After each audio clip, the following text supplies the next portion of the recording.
pues no sé, será para que nos familiarizáramos nuevamente y para que recordar que usted nos había dicho que íbamos a ver la criminología ya desde otro punto de vista.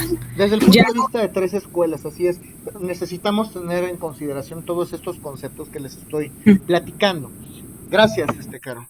A ver, sí, de nada. entonces, les comentaba yo que en el primer curso que tuvimos de criminología, pudimos entender, en términos generales, que la criminología tiene tres objetos de estudio primordialmente: el crimen, el criminal y la criminalidad, y que es una ciencia que además está íntimamente relacionada con la materia penal. Eso ya lo sabemos. Recordemos que en penal estudiamos al delincuente, al delito y a la delincuencia, que es el símil en materia penal: crimen, criminal y criminalidad. Justamente por eso, en razón a eso es que lo estudiamos y hacíamos esta remembranza. Pero que en este curso, en este segundo curso, como algunos lo llaman, corrientes del pensamiento criminológico o escuelas del pensamiento criminológico, nos vamos a abocar prácticamente a estudiar este cúmulo o esta serie de corrientes de criminólogos famosos que estudian justamente al delincuente desde otros puntos de vista. ¿Ok? Y bueno, platicábamos también que en un primer momento, para un estudiante que tiene un primer acercamiento con la criminología, está bien comprender que el crimen, el criminal y la criminalidad son los objetos de estudio de la criminología. Sin embargo, platicamos que la criminología va más allá de eso. La criminología es un poco más compleja que estudiar simplemente el crimen, al criminal y a la criminalidad. Vamos a estudiar otros objetos de estudio que son propios de la materia criminológica, y por eso hicimos esta pequeña remembranza. Por ejemplo, lo vuelvo a anotar en el chat porque sí es importante, así es como iniciamos el curso: objetos de estudio de la criminología: el criminal, criminalidad y el crimen, que son tres objetos de estudio muy claros de la criminología y que tienen su símil además en derecho penal. Lo vamos a entender como el delincuente, delincuencia y delito. Y obviamente sabemos que cuando una persona comete un delito, está cometiendo una conducta o está ejerciendo, está llevando a cabo una conducta que nos afecta socialmente a todos. Esto ya lo hemos entendido. Y cuando una persona transgrede, afecta, nos vulnera a todos como sociedad, naturalmente se tiene que ser acreedor a una sanción. También estudiamos la pena entonces, o vamos a estudiar la pena entonces desde la criminología o desde el punto de vista criminológico en estas próximas sesiones. ¿Okay? ¿Qué más vamos a estudiar? Como lo hemos platicado en el semestre anterior, hay que entender, pero ahora lo vamos a ver desde otro matiz, cuáles son las causas del crimen. ¿Cuáles son las causas, los motivos por virtud de los cuales una persona podría cometer un delito? Y ya sabemos entonces que hay causas económicas,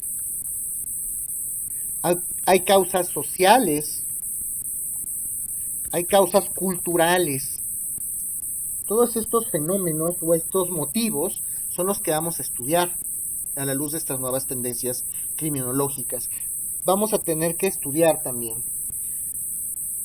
esto que les comentaba, que es la reacción social institucional. Por eso hablábamos del proceso penal en la sesión anterior, justamente porque estábamos analizando cuáles son todos aquellos desperfectos o todas aquellas deficiencias que tiene el sistema penal en nuestro México.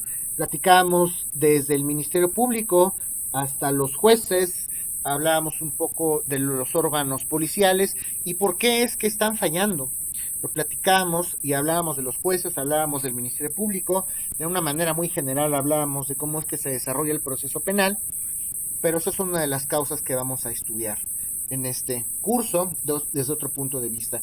Y recuerden también que uno de los fines específicamente diseñados para estudiar en esta materia criminológica lo va a ser propiamente la prevención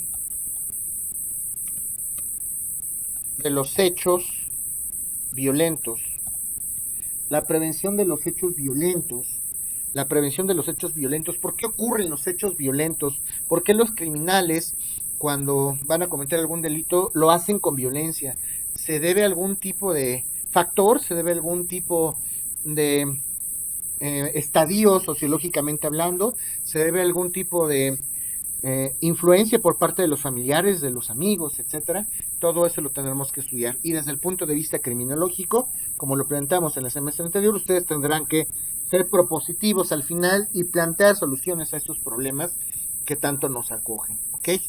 Para remembrar un poquito y poner en orden estas ideas, por eso es que estudiábamos esto. Ahora bien, platicábamos de la etimología o del origen etimológico de la palabra criminología y comentábamos que viene de criminis y logos, criminis entendiéndolo como crimen, criminis, que es crimen o delito, y logos, que significa ciencia, estudio o tratado. Entonces, vamos a ver cómo es que se implica este daño, cómo es que el delincuente puede propiciar este daño desde el punto de vista individual. Vamos a analizar el criminal otra vez desde el punto de vista individual y además vamos a analizar todas aquellas influencias o repercusiones que se van a dar desde el punto de vista familiar, social y cultural.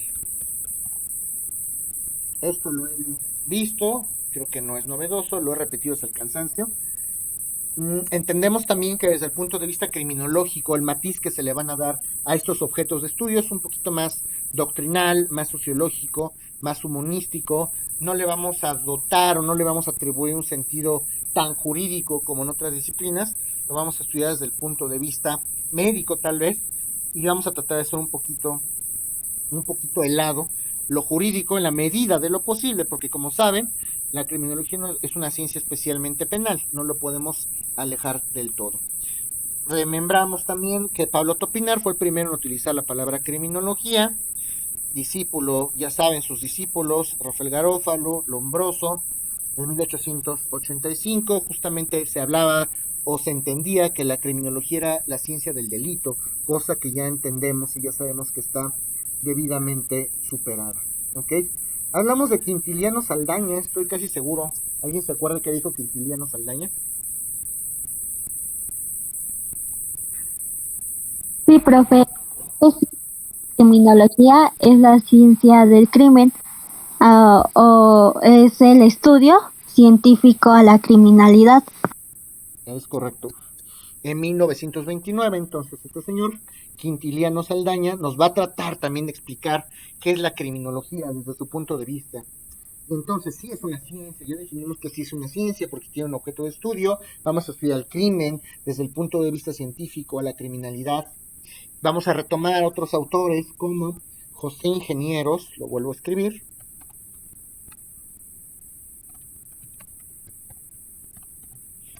Vamos a hablar de nuevo cuenta de José Ingenieros, quien trata de explicar la criminología desde algunas facetas o desde algunos puntos de vista.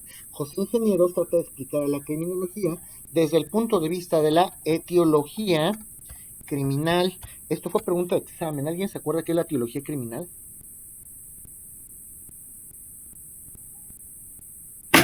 ¿Son las conductas criminales? La etiología criminal nos va a ayudar a entender cuáles son las causas por virtud de las cuales el criminal comete un crimen. ¿Ok? Hablábamos también desde el punto de vista de José Ingenieros. Seguimos con esto de José Ingenieros. José Ingenieros trata de explicar a la criminología, número uno, desde el punto de vista de la etiología criminal, o sea, desde el punto de vista de las causas, por qué se cometen los delitos, qué orilla a los criminales a cometer los delitos. Dos, desde el punto de vista de la clínica criminológica, desde el punto de vista de la clínica criminológica. En la clínica criminológica vamos a entender y vamos a estudiar cuáles son las formas en que se manifiestan, los hechos delictuosos, de qué manera se manifiesta el fenómeno criminal, de qué manera se vive, cómo lo podemos percibir a través de nuestros sentidos. Y en tercer lugar, desde el punto de vista de José Ingenieros, vamos a hablar de la terapéutica criminal. Vamos a hablar de la terapéutica criminal, ¿ok? Cuando hablamos de la terapéutica criminal, nos vamos a referir a todas aquellas medidas sociales que se van a llevar a cabo o que vamos a tener que considerar para atacar, para abordar, para resolver el crimen desde el punto de vista individual. ¿Ok? Todas aquellas medidas que socialmente vamos a llevar a cabo, tenemos que implementar para tratar y para atacar el problema del crimen desde el punto de vista individual. ¿Hasta aquí alguien tiene alguna duda de estos conceptos que además ya hemos repetido? Me repite lo último, dice todas las medidas sociales para tratar y atacar el problema. Ok, desde el punto de vista de la terapéutica criminal, lo que vamos a hacer es estudiar todas aquellas medidas que desde el punto de vista social se van a aplicar, se van a implementar, se van a llevar a cabo para resolver de manera individualizada el fenómeno criminal. ¿Qué voy a hacer yo como sociedad para atacar a nivel individual el problema del crimen? ¿Sí me doy a entender? ¿No, Carlos? Sí, gracias. Ok. Ahora, bien sabido es por todos nosotros que este fenómeno de la criminología históricamente ha venido desarrollándose, y así como hay tantos autores, así como tenemos una serie inimaginable de autores y de criminólogos, históricamente se han definido todas estas instituciones. Entonces, a lo largo del tiempo hemos logrado entender cómo es que funciona la criminología, porque hemos tenido este apoyo, hemos tenido este punto de vista de los diversos autores que nos han apoyado. Entonces, históricamente la criminología ha avanzado tanto como las ideas propias de los criminólogos que nos han hablado de la criminología. Recuerden que antes hablábamos de César de Bonestana, del Marqués de Beccaria, hablábamos de César Lombroso, que desde el punto de vista etimológico valdría la pena mencionar que pudiera resultar ya anacrónico. Anacrónico significa fuera de tiempo. Ya las teorías a lo mejor es Lombroso que en un momento dado nos sirvieron como apoyo para poder entender la criminología en su momento histórico, hoy por hoy ya no son tan funcionales, ya no nos sirven tanto, ya no la podemos tomar como una referencia. El crimen ha evolucionado, eso es algo que hemos entendido, y hoy necesitamos estudiar a la criminología desde una nueva perspectiva. Por eso es que me quise apoyar en la medida de lo posible el semestre pasado de Wild Hikal para que ustedes entendieran de una manera clara, concreta y sencilla cuál es la diferencia clara entre la criminología antigua y la criminología moderna. La llamada moderna, que podría ser la contemporánea. Ya sabemos que hay muchas tendencias actuales y obviamente la criminología ha evolucionado demasiado. Entonces, a continuación lo que vamos a estudiar son todos aquellos fenómenos que en este segundo curso vamos a tomar como eje y como objeto de estudio dentro del campo de la criminología. Les comentaba yo en un primer momento, repito, que la criminología tiene 3 objetos de estudio básicos: el crimen, la criminalidad y el criminal.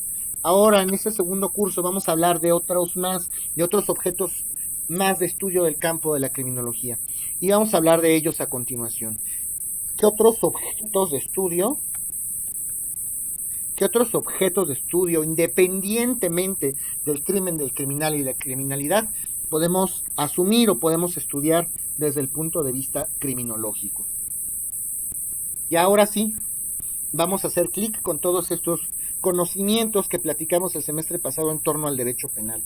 Primero, la primera figura que vamos a analizar es el delito, otra vez, que no hay mucho que decir, simplemente vamos a hacer un breve repaso de esto que conocemos como delito. El delito ya sabemos que lo podemos definir desde muchos puntos de vista, desde el punto de vista de muchos autores. El delito vamos a entenderlo entonces como una conducta que se aparta de las normas jurídicas o sociales. Esto ya lo entendimos desde el punto de vista criminológico. Cuando una persona comete un delito, cuando un criminal comete un delito, está cometiendo una conducta que necesariamente es apartada, es lejana de las normas jurídicas, de las normas sociales, ¿sí? De las normas sociales, de las normas culturales de la propia sociedad. La comisión de un delito necesariamente va a implicar un daño, a nivel individual, un daño a nivel individual, un daño a nivel social, un daño a nivel cultural, a nivel económico. Fíjense todo lo que puede propiciar el delito. Un daño a nivel institucional. ¿Ok? Entonces, un delito provoca un daño. Cuando una persona, un delincuente, comete un delito, va a provocar un daño que se puede aterrizar desde el punto de vista individual, desde el punto de vista social, cultural, económico o institucional. ¿Hasta aquí alguien tiene alguna duda?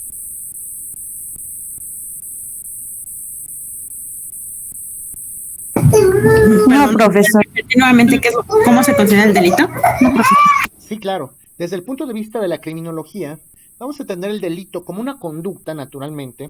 Recuerden que puede ser una conducta de hacer o de no hacer, pero finalmente es una conducta que se encuentra apartada de las normas jurídicas y de las normas sociales. Es una conducta que se aleja de lo jurídico, que se aleja de lo cultural, ¿ok? Se aleja de lo que se protege socialmente hablando. Y además implica un daño. La consecuencia directa de la comisión de un delito va a ser un daño individual, un daño social, un daño cultural. Profesor, Sí, el delito entraría como un objeto de estudio. sí, Bueno, el primero. sí, claro. Sí. Ya estamos estudiando los nuevos objetos de estudio de la criminología que les estoy dando. ¿Ok? Este es el primero. El primero de ellos es el delito. Lo primero que vamos a estudiar. El delito. ¿Ok? Que simplemente es una remembranza, porque además es algo que ya hayamos platicado. Lo estoy recordando para que ustedes se ubiquen en este contexto. Ahora, ¿qué más habrá que decir del delito? Habrá que definirlo, que esto ustedes ya lo conocen perfectamente. ¿Alguien se acuerda de pura casualidad qué es el delito desde el punto de vista de Francesco Carrara? ¿Alguien se acuerda?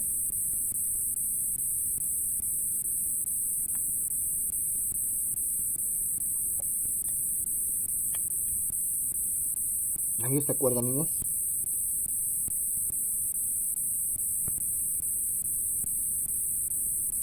Eso también fue pregunta de examen. ¿Alguien que se acuerde qué es el delito desde el punto de vista de Francesco Carrara?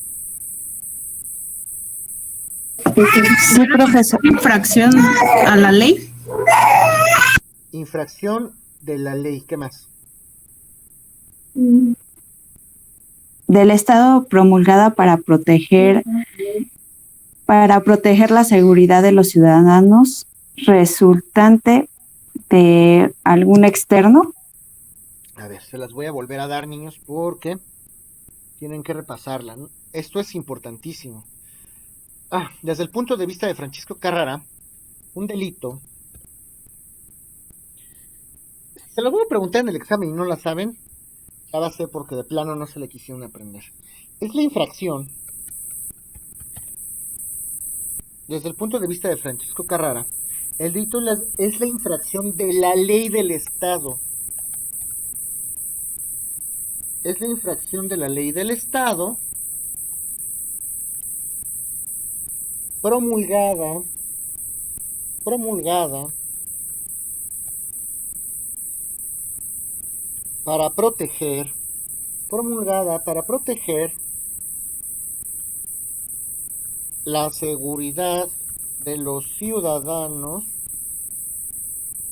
promulgada para proteger la seguridad de los ciudadanos, resultante de un acto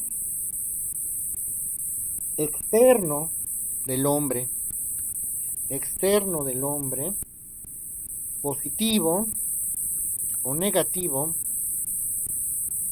positivo o negativo, y muy importante, moralmente imputable y políticamente dañoso. Otra vez, es la infracción de la ley del Estado promulgada para proteger la seguridad de los ciudadanos, resultante de un acto externo del hombre, positivo o negativo, moralmente imputable y políticamente dañoso. Voy a explicarlo grosso modo, que esto ya lo habíamos platicado. Recuerden ustedes que finalmente las personas que decidimos, o los seres humanos, nosotros mismos, fuimos los que decidimos crear a este ente supremo, soberano, llamado Estado. Nosotros nos agrupamos y decidimos nosotros mismos dotar de poder a este órgano llamado Estado para que sufrague, para que proteja nuestras necesidades, porque de manera individual no lo hubiéramos podido haber hecho. ¿Ok? Entonces creamos al Estado y el Estado nos va a acoger, nos va a proteger, ¿sí? Políticamente dañoso, ¿ok?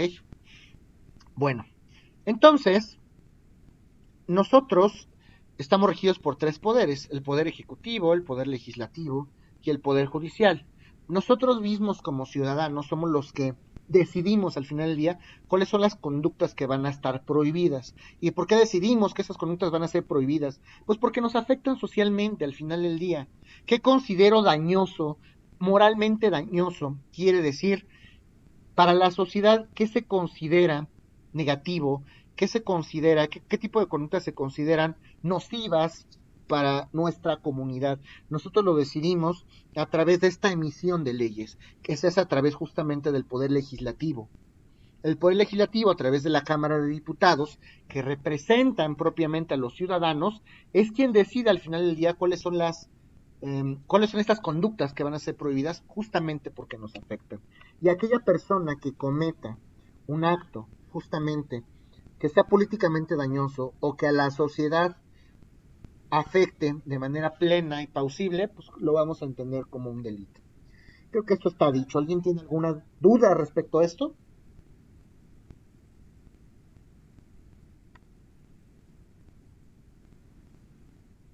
Volvemos a repetir. No, profesor. Ok, volvemos a repetir el concepto de la ley. ¿Alguien se acuerda del concepto de la ley del delito? Yo. Es el delito es el acto o omisión sancionada por las leyes penales. Nada más. Entonces, siguiente concepto, el concepto de la ley de delito. Acto u omisión sancionado por las leyes penales. Concepto de la ley. Ya está. Acto u omisión sancionado por las leyes penales. ¿Alguien se acuerda del concepto de Meyer?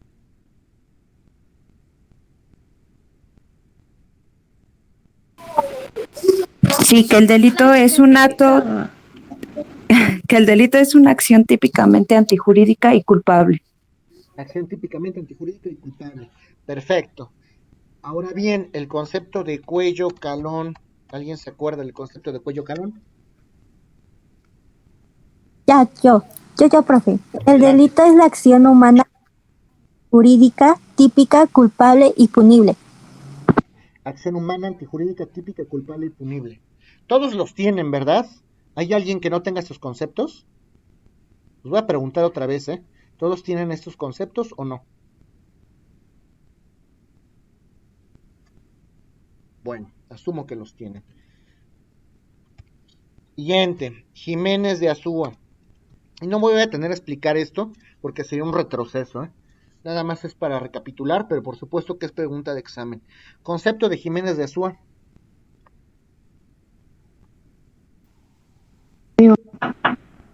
Aranza, adelante. El delito es un acto típicamente antijurídico, culpable o sometido a veces a condiciones objetivas de penalidad imputable a un hombre y sometidos a una sanción penal. Perfecto. Este fue el concepto que dimos desde el punto de vista de un servidor más adecuado porque infiere todos los elementos positivos y negativos del delito. Esta es la definición más completa, en pocas palabras, porque de esta podemos deducir justamente cuáles son los elementos positivos y negativos. ¿Alguien se acuerda, ahora sí, cuáles son los elementos positivos? Sí, pregunta de examen, exacto. Elementos positivos del delito, ¿alguien se acuerda? Nada más para mencionarlos, que también es un tema que ya vimos. Elementos positivos del delito.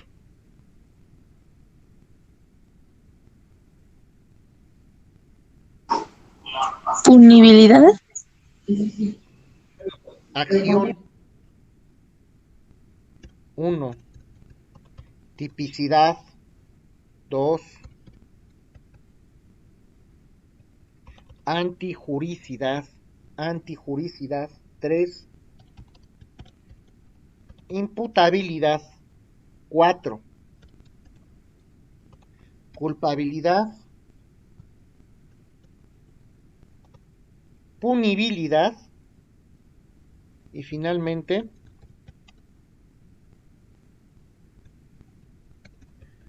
condiciones objetivas de penalidad. Condiciones objetivas de penalidad. Esto todo mundo lo tiene, ¿verdad? Todo mundo ya lo entiende, lo sabe. ¿Tienen alguna duda de esto?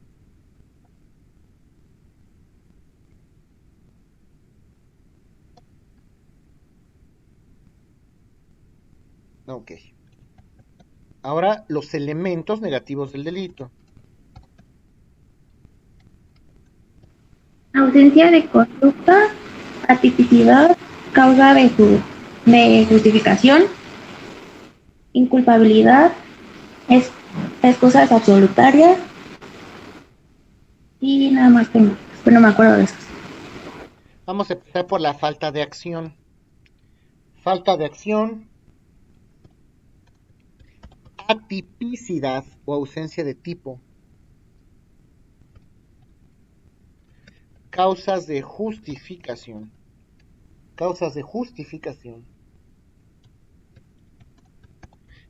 inimputabilidad, inculpabilidad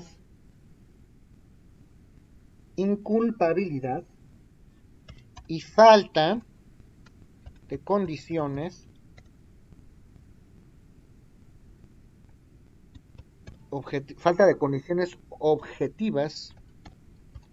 objetivas de penalidad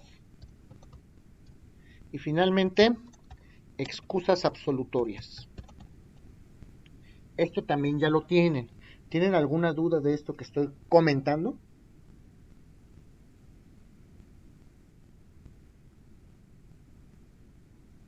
Creo que también está claro. No me voy a detener en esto porque, les repito, sería un retroceso. Entonces, primer objeto que vamos a estudiar en este semestre nuevo de criminología, primer objeto de estudio que vamos a abordar desde el punto de vista criminológico, sin lugar a dudas, es el delito. Si yo les pregunto en el examen, a ver,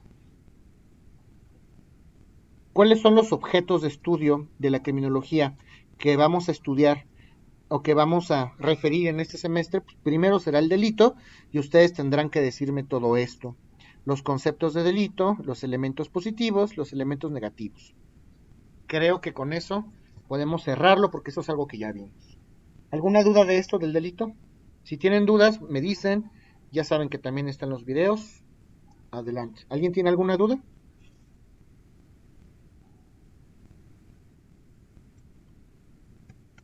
Bueno, el segundo objeto de estudio que vamos a analizar este semestre es el estudio de la pena. Vamos a estudiar a la pena, niños. El estudio de la pena. Y bueno, cuando hablamos de la pena, naturalmente nos vamos a referir al castigo. Al castigo que se impone propiamente a aquella persona que comete un crimen o un delito. Las personas que cometen delitos o que cometen crímenes deben ser sancionadas. Y yo les pregunto, ¿en serio todos los criminales deben de ser sancionados? ¿Qué aprendimos el semestre pasado? ¿Qué opinan? ¿Se acuerdan de esto? ¿Los delincuentes por igual todos deben de ser sancionados? No, no por igual. ¿Por qué? Yo recuerdo que usted había dicho, bueno, que habíamos visto el semestre pasado, que algunos criminales son clasificados como enfermos mentales y a ellos hay que darles como un trato diferente. No se les puede juzgar como a una persona que sí está, o sea, que no tiene ninguna enfermedad. Ok. ¿Alguien más? Sí, bueno, yo recuerdo que había comentado que no todos se juzgan de la misma manera. Sí, así es correcto. ¿Se acuerdan de lo que es la dogmática jurídico-penal? Sí, es la postura que toma el juez que va, bueno, basándose en las evidencias para juzgar a la persona, bueno, al criminal. Sí, está bien referido. Ahora, algo importante, y eso en esto que les voy a comentar, nos vamos a enfatizar mucho en este curso. Las personas que cometen crímenes no necesariamente tienen que ser castigados. Después de ver todos estos nuevos objetos de estudio de la criminología, vamos a entrar al estudio de las escuelas, que eso es lo que nos compete este semestre. La primera que vamos a ver es la criminología clínica. Y la criminología clínica, lo veremos más adelante, le va a dar un matiz al delincuente desde el punto de vista médico. ¿Por qué? Pues porque hay personas y hay autores y hay criminólogos que consideran que los criminales no son otra cosa que enfermos mentales y en consecuencia o como consecuencia directa no se les puede atribuir una pena, no sería lo justo, necesitan un tratamiento, todas las enfermedades, tanto orgánicas como mentales, requieren un tratamiento. Ese es el punto medular de la escuela de la criminología clínica, lo vamos a ver más adelante. Entonces, no todos los delincuentes necesitan ser castigados. Los delincuentes que son imputables, aquellos delincuentes que tienen capacidad de goce y de ejercicio, pues claro que tendrían que ser acreedores a una sanción penal. Y recuerden ustedes que el semestre pasado hicimos una breve remembranza justamente cuando hablábamos de la evolución de las ideas penales y hablábamos de las 5 etapas. ¿Alguien se acuerda de estas 5 etapas de la evolución de las ideas penales?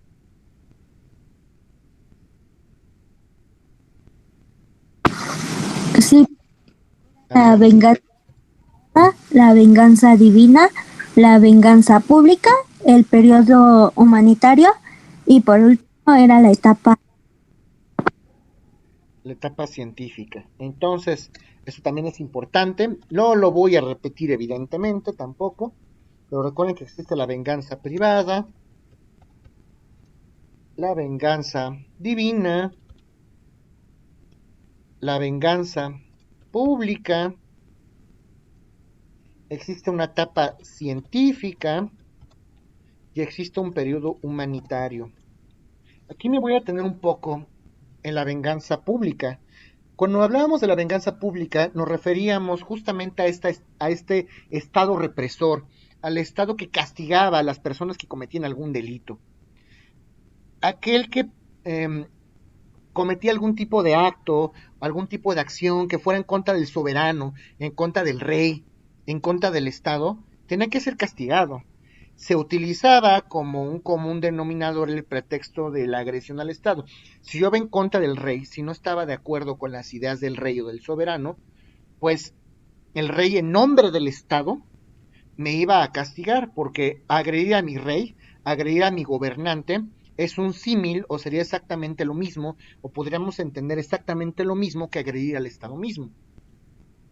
Y al Estado sí que no lo podemos agredir, porque agredir al Estado significaría violentar y agredir a la sociedad misma, a todos y cada uno de los elementos de la población, a todos y cada uno de los pobladores. Recuerden ustedes que llegaba el extremo, llegaban estas conductas tan extremosas de juzgar a cadáveres.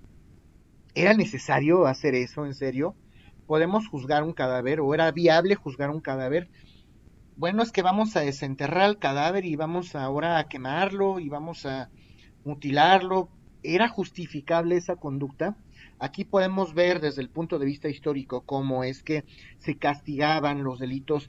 Hablábamos de una idea de la pena muy primitiva, sancionadora, ejemplificadora. Miren a todos los que cometan un delito, ni muertos se van a salvar, sobre todo porque estábamos atravesando o cruzando de un periodo místico religioso a un periodo, vamos a decirlo, filosófico, político. ¿Ok? Entonces todavía podíamos utilizar como estandarte esta figura religiosa como pretexto para castigar, pero también podíamos mezclarlo con la figura del soberano. Entonces no había necesidad de hacer esto. Hoy por hoy entendemos que la pena no tiene una función justamente como lo entendían nuestros antepasados para infligir dolor. Vamos a ver algunos autores de este semestre que justamente asocian a la pena con ese tratamiento del dolor. Para ello castigaban al delincuente, para que el delincuente tuviera dolor y para que el delincuente no volviera a cometer un delito y para que socialmente entendiera la gente que aquel que cometiera un delito iba a sufrir, iba a tener un dolor. Y vamos a castigar al delincuente basándonos en el grado de daño, en el grado de daño y en el grado de peligrosidad de su conducta. Como decían por ahí, no todos los delitos son iguales, no todos son igual de peligrosos, no todos ocasionan el mismo daño. ¿Se acuerdan ustedes de la diferencia entre víctima y ofendido? ¿Alguien recuerda esto?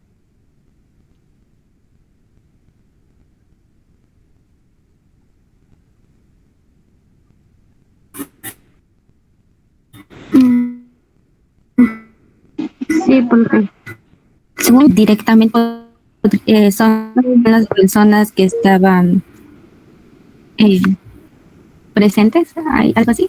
Por ejemplo, en un había, homicidio, ¿quién es la víctima? A quien se le comete el daño. ¿Quién? ¿A quién se le está cometiendo el daño cuando se asesina a alguien? dijo que, bueno, había comentado que ¿A la sociedad? puede ser A un la víctima. familiar. No, exacto, lo que le estoy preguntando es quién es la víctima. En un delito de homicidio, ¿quién es la víctima?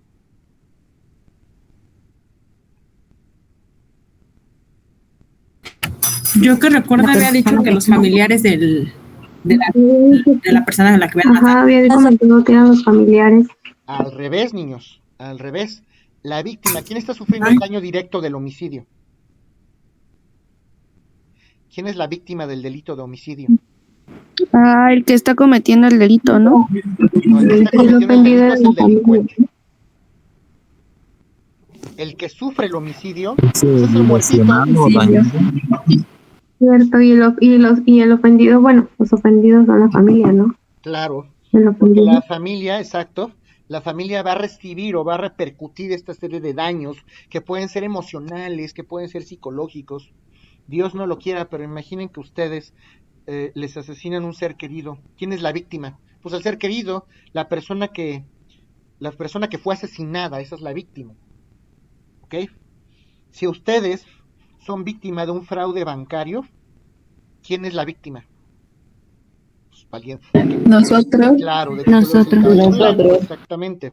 Si a ustedes el banco les quita misteriosamente 8,000 pesos, ustedes son la víctima del delito. En el delito de homicidio, el ofendido serán aquellas personas que sufran este daño de manera indirecta, los familiares, naturalmente, esta serie de repercusiones. Entonces, ¿qué tipo de atención se les da a estas víctimas, a estos ofendidos? ¿Ok? Eso es justamente lo que tenemos que plantear o lo que tenemos que analizar o proyectar a manera de perspectiva cuando vamos a aplicar una pena. Cuando el juez aplica una pena a un delincuente como consecuencia directa de un proceso penal, tiene que hacer este ejercicio. ¿Cuál es la pena adecuada para este delincuente? Y tenemos un catálogo de penas enormes. Creo que ahorita van a llevar delitos especiales, van a ver teoría del delito, así le están llamando, van a ver justamente cuáles son las penalidades que a cada delito le corresponden. El crimen, como lo sabemos, es una conducta que se comete específicamente por seres humanos. Ya lo habíamos platicado en clases anteriores. ¿Por qué? Porque el crimen implica la violación a las leyes que nosotros mismos creamos. Si nosotros como hombres creamos leyes, justamente la violación a nuestras propias leyes, lo vamos a entender como una conducta delictiva. ¿Ok? No hay crímenes cometidos por otro tipo de seres vivientes, por lo menos no que sepamos, que sean por seres humanos, porque nosotros mismos creamos las leyes, y cuando nosotros mismos violamos nuestras propias leyes penales, pues estamos cometiendo un delito. ¿Ok? ¿Tienen alguna duda hasta aquí?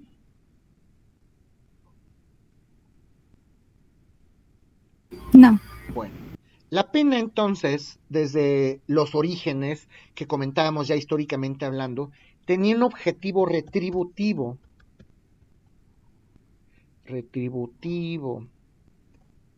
¿Qué quiere decir retributivo?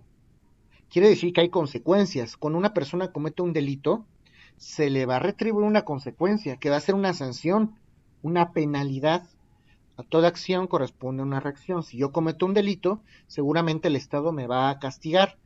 Por eso entendíamos desde el punto de vista histórico los orígenes a la pena como la consecuencia directa que se acarrea por la comisión de una conducta delictiva. ¿Ok? Estos primeros criminólogos referían ciertas características de la pena. La pena no puede ser débil, la pena tiene que ser fuerte. ¿Qué tipo de pena le podemos nosotros aplicar a un delincuente para que no vuelva a cometer un delito? Además de ser fuerte, esta sanción debe de ser individualizada, debe de ser específicamente pensada, diseñada y aplicada al criminal en particular. Debe de ser una pena justa, la justa retribución por el crimen cometido. Ahora, ustedes como los criminólogos del futuro, ¿qué tipo de penas? Y piensen bien su respuesta. Ya tienen muchos elementos en este punto de la historia para poder responder de otra materia. ¿Qué tipo de penalidades ustedes consideran que deberían de existir cuando un criminal comete un delito? ¿Qué penas deben de estar previstas en nuestras legislaciones penales? ¿Qué opinan?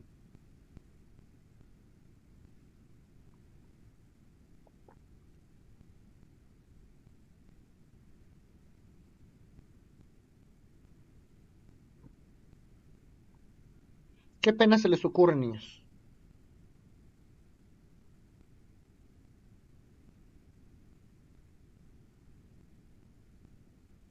Imagínense que el mundo se va a acabar y que solamente se van a salvar unos cuantos.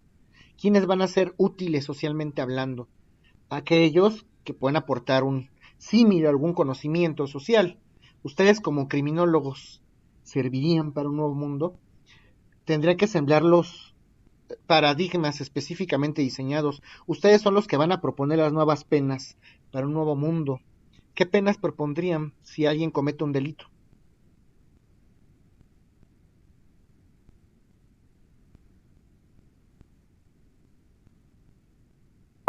Pues yo creo que ya, aunque suene así como muy fuerte, muy drástico, pues yo creo que sí sería tal vez la pena de muerte, ¿no? ¿Por qué? Porque ya se perdió como que ese temor o esa, pues sí, o sea, ya cuántas personas no hay ahorita, por ejemplo, en los reclusorios, por haber cometido violación, cualquier delito, y pues finalmente salen y vuelven a delinquir y regresan y vuelven a delinquir, entonces ya es así como que un cuento de nunca acabar, ¿no? Ok, entonces en un nuevo esquema, una de las penas o uno de los catálogos de las penas que tenemos es la pena de muerte. ¿A un ladrón lo castigarías con pena de muerte? Bueno, tal vez sería, bueno, tendrías ya que ver varios aspectos, ¿no? Si es la primera vez que delinque, no sé cómo fue que lo hizo. Ok, y si no es pena de muerte, ¿qué otra sanción? Quitándoles la mano a los que roben o aceptar la extradición a los, por ejemplo, a los delincuentes ya más fuertes, como así que como el Chapo, que sea más fácil su extradición cuando hacen delitos, pues okay. Ahora sí que feos, porque okay. Pues como usted... A ver, Carito, ahorita vamos a centrarnos en las penas. Tú me propones, por ejemplo, cortarle las manos a los ladrones, que esa podría ser otra modalidad, ¿ok? ¿Qué otra pena? A lo mejor también, bueno, yo propondría la castración a los violadores. ¿Química o física? ¿O ambas? Física. Ambas. Ok, ambas. ¿Qué más, niños? A los secuestradores la pena de muerte, profe. Nadie me ha dicho privación de la libertad, qué curioso. Estamos rudos, niños. Si yo me voy a un nuevo mundo con ustedes, qué miedo. Despertaron bravos, ¿eh? Perdón, escuché eso último. Yo, profesor, pues solamente aplicaría pena de muerte para casos más delicados, por ejemplo, como la violación. Y ya casos, pues se puede decir más o menos graves, pues más años. Privación de la libertad, ok. Exacto. Fíjense ustedes lo que les voy a platicar. Ahorita con el nuevo sistema penal acusatorio, sí, eso está muy bien, que es a lo que yo voy. Hay que clasificarla, es lo que les estoy comentando. Hay que entender cuál es la peligrosidad de la conducta cometida. Hay delitos que son más graves que otros, eso es una realidad. No podemos castigar a todas las conductas iguales. Imagínense, sería una verdadera barbarie. De hecho, nos regresaríamos, así como los estoy escuchando, muchachos, que no digo que esté mal, no digo que esté bien, pero así como estamos, estaríamos regresando a la etapa de la venganza privada, cuando prácticamente pues, todas las penas debían de ser físicas. Ninguno me ha dicho una pena que no fuera o no refiere a un castigo físico. Hay que clasificar los delitos, graves o no graves. A ustedes como criminólogos, como les comentaba, no se pueden ir tan bravos. Digo, está bien lo que proponen, ¿no? Pero necesitamos sí están fuera de control, efectivamente, pero antes de castigar necesitamos analizar. Por eso somos humanos, por eso nos caracteriza la razón. Necesitamos analizar la peligrosidad, necesitamos analizar la intencionalidad.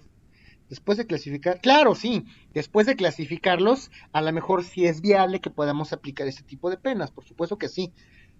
No está tan descabellado el tema de la pena de muerte, por supuesto que no. Pero, ¿se escucharon, niños? Me gustó mucho este ejercicio, ¿se escucharon? Tenemos socialmente muchas ganas de castigar y de infligir dolor. Hay una autora que vamos a platicar más adelante que se llama Ángela Peralta, que justamente asocia a la penalidad o a las sanciones con el dolor. Eso es lo que estamos haciendo en este momento.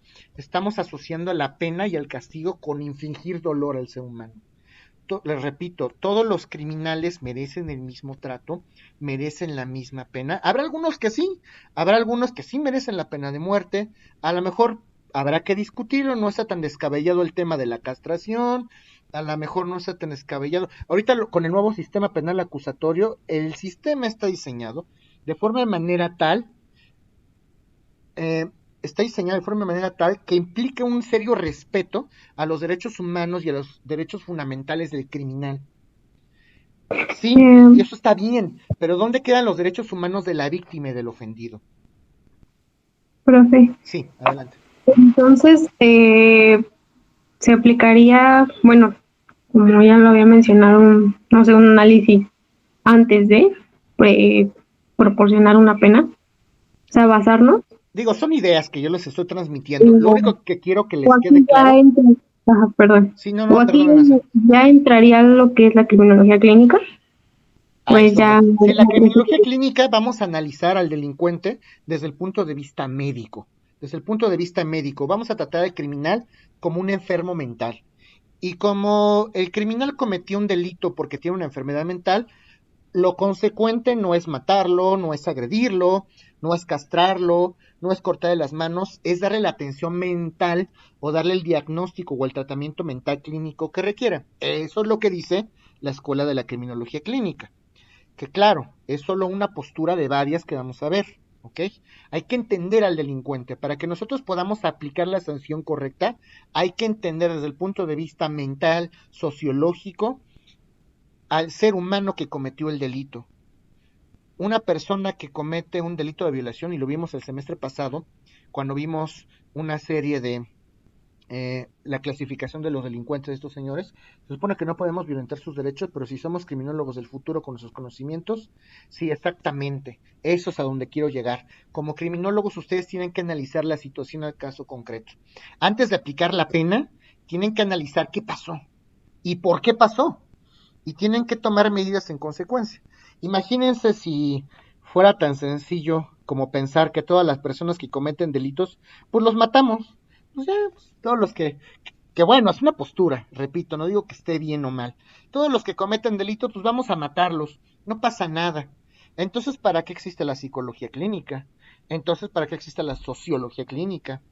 Etc, etc. Varios puntos de vista, prácticamente los estaríamos desatendiendo. Hay que analizar todas las facetas. Si después de analizar todas las facetas concluimos que lo idóneo es castigar a una persona con la pena de muerte, está bien. Repito, no está descabellado la pena de muerte, creo que sí. Pero primero tendríamos que entender, tendríamos que clasificar, hacer ese catálogo de penas para entender cómo sancionar a cada uno de ellos. Hay que hacerlo a través de las leyes, justamente de estos nuevos poderes. Por eso es que existe la famosa dogmática jurídico-penal. Sí, si queremos juntar penas actuales, a ver, aquí tengo varios comentarios. Si queremos juntar penas actuales con remotas, sería cuestión de ver o comprender la gravedad, ¿sí? Dice Caro, yo creo que hacer castigos fuertes es un buen ejemplo. Sí, época ejemplificativa del derecho penal, como anteriormente se hacía. Sin embargo, si fuera por algún robo, el robo por tener hambre se le conoce como robo de famélico, y eso es una excluyente de responsabilidad. No sería cuestión de castigar, más bien sería cuestión de atender socialmente este tema de que la gente no tiene que comer. También tendremos que checar de verdad existe un trastorno mental. Exactamente, exactamente. Todos estos fenómenos ya se están haciendo cada día más criminólogos, eso me gusta. Todos esos fenómenos que ustedes me están poniendo en el chat y que me están diciendo son los que tienen que analizar. Eso es lo que los hace ser criminólogos. Cualquier persona en la calle, sin saber de leyes y de criminología, podría decir yo castigo, yo castigo y yo castigo. A ver, sí, pero va más allá de eso, va más allá de simplemente castigar. Yo tengo que castigar y tengo que dar la sanción adecuada cuando se comete una conducta específicamente diseñada, y además tengo que comprender las causas del criminal. ¿Por qué el criminal hizo esto? Y si el criminal lo hizo con todo el dolo, y si el criminal estaba en pleno ejercicio de sus facultades mentales, etcétera, etcétera, por supuesto que va a ser viable una sanción más severa. Claro, podemos hablar ahora sí de castración, de penas de muerte.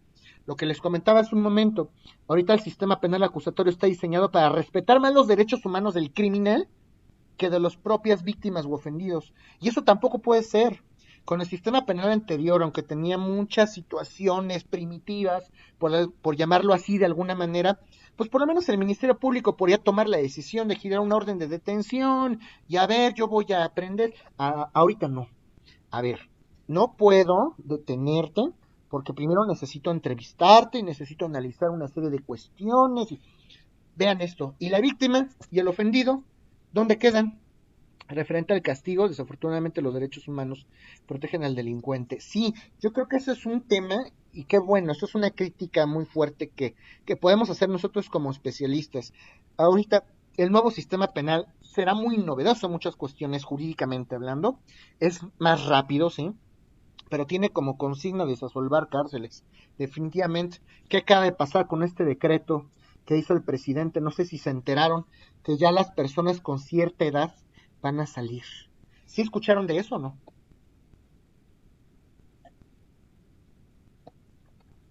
¿Alguien tuvo oportunidad de escuchar en algún noticiero que ya se van a perdonar a estos delincuentes? ¿Qué opinan de eso?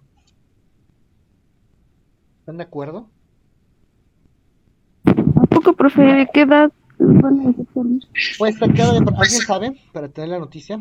Se supone que ya las personas, me parece que son 60 años cumplidos, una cosa así, que tengan una penalidad y que aquellos que sean primos delincuentes, los primos delincuentes, primo delincuente es un delincuente que delinque por primera vez y tienen derecho a obtener ciertos beneficios.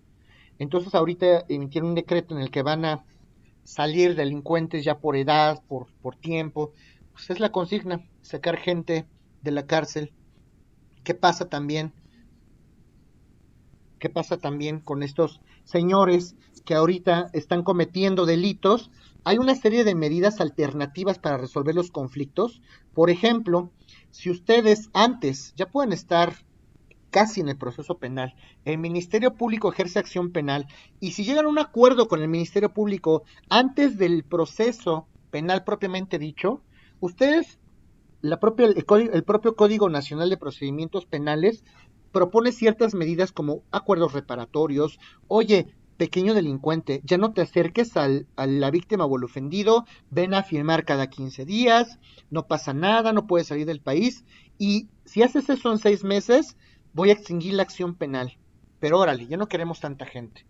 Me pregunta Axel, pero si son delincuentes, ya son reincidentes, aún salga a los 60 años, dejará de cometer conductas antisociales. Una persona que vuelve a cometer un delito, no el mismo, otro.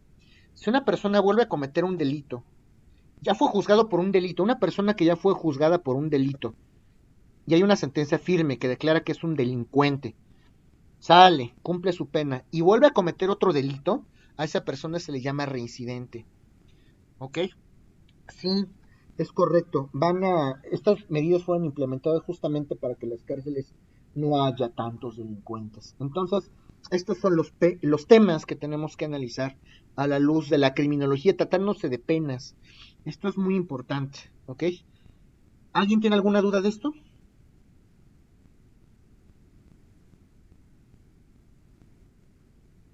Bueno, son 12:09. A las 12:19 estamos de regreso, jóvenes.